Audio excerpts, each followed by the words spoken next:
Hello everyone, welcome to the channel. Today we will introduce you to the most powerful software called Microsoft Excel. Here I will be showing you most of the basics you need to know in order to get started with Microsoft Excel. And the version of Excel I am using here is Excel 2021. Regardless of what version you are using, this video is what you need to get started with Excel. Once you open Excel, you can see this kind of interface where you can see blank workbook, some basic tutorials and templates. For using templates, you can browse and explore the same, and you have an option to search for a specific template. So let's take an example. Here you can see multiple templates with respect to your search, where you can select any template and make use of it. But having said that, in order to use Excel fully and properly, it's always best to start with basics. So let's go back and open a blank workbook.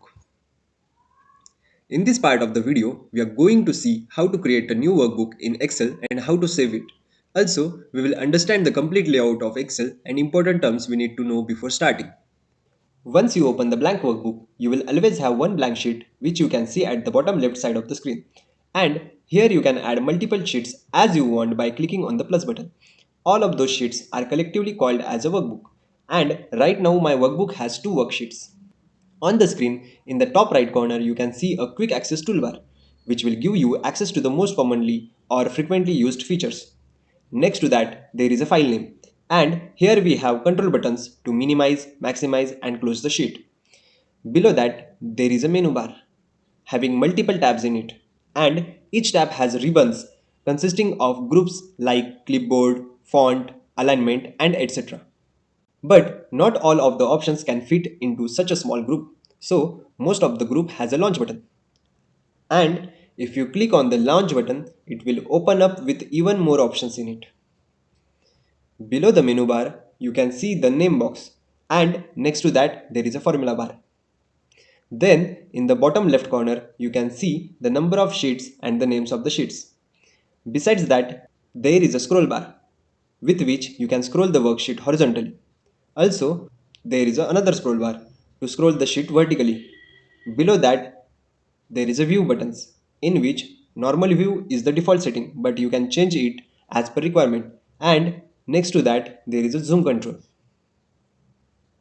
Going forward, you can see this worksheet made up of columns and rows, where each column is represented by letters and rows are indicated by numbers. The intersection of column and a row is called as a cell, and its address is derived from the column letter and a row number.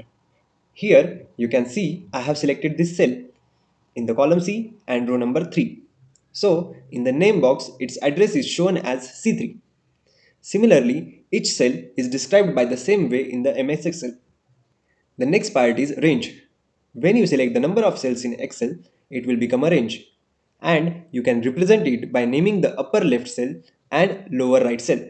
Here, this range will be represented by D3 colon H10. Now we will see how to save the sheet. For this, you have to click on the file menu, and there you can see an option called save. As it is a completely new file and we are saving it for the first time, it will switch to save as function, where I need to decide the location to save a file.